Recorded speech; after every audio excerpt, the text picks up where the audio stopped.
Hey everyone.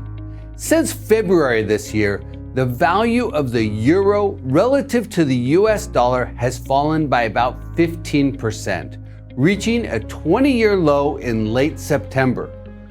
As this has played out, a couple questions crossed my mind. First, why is the euro falling so hard? And second, more importantly to commercial real estate investors, what's this mean for the commercial real estate market? To start, I want to give a quick snapshot on why the euro has been losing ground against the dollar. There's a lot more packed into this, but to keep it tight, I'm going to stick to this simple version. First, the war in Ukraine has directly and indirectly affected the value of the euro. Not to look past the humanitarian and economic tragedy the war is creating in Ukraine, but I do want to focus on the euro.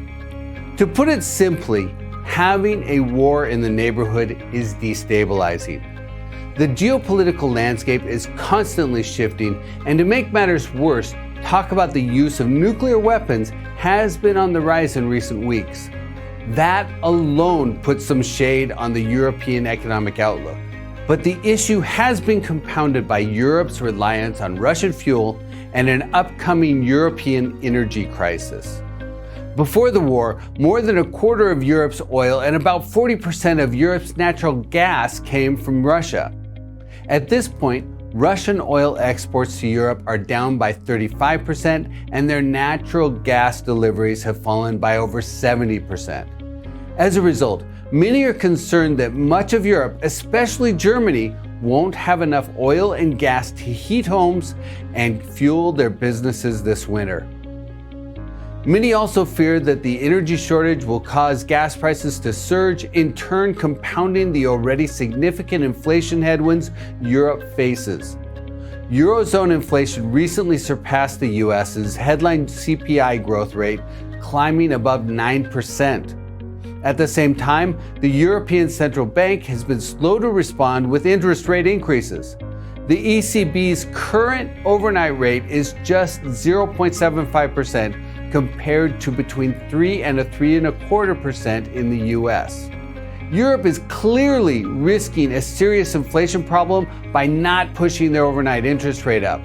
And that's the crux of the reason the euro's value has fallen.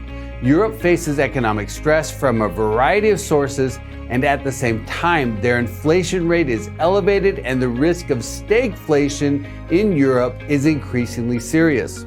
As a result, capital is moving out of the euro and into the US dollar and dollar-denominated assets, like US real estate.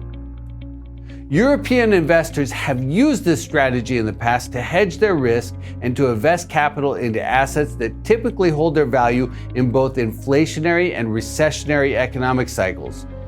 Over the last 20 years, European investors have directly placed an average of about $11 billion into US commercial real estate each year. In the 12 years when the euro was climbing or relatively stable, the average European investment totaled about $10 billion.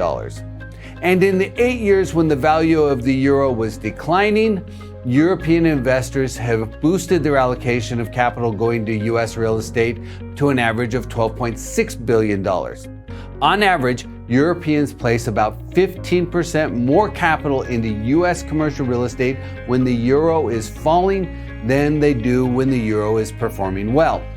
There have been a couple of notable surges. When the euro slid by about 23% versus the dollar in 2014 and 15, European investment in US commercial real estate jumped to $25 billion. Then in 2018, when the euro ratcheted down 8%, European investment in the US commercial real estate jumped to $22 billion.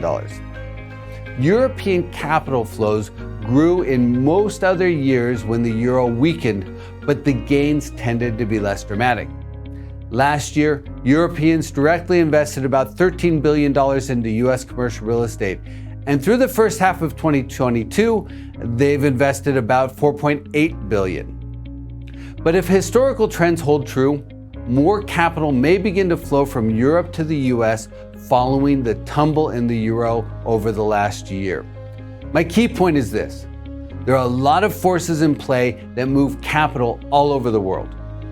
And although the US economy may be facing headwinds, it could be a favorable destination for investors in foreign countries, especially those that have their eyes on the horizon.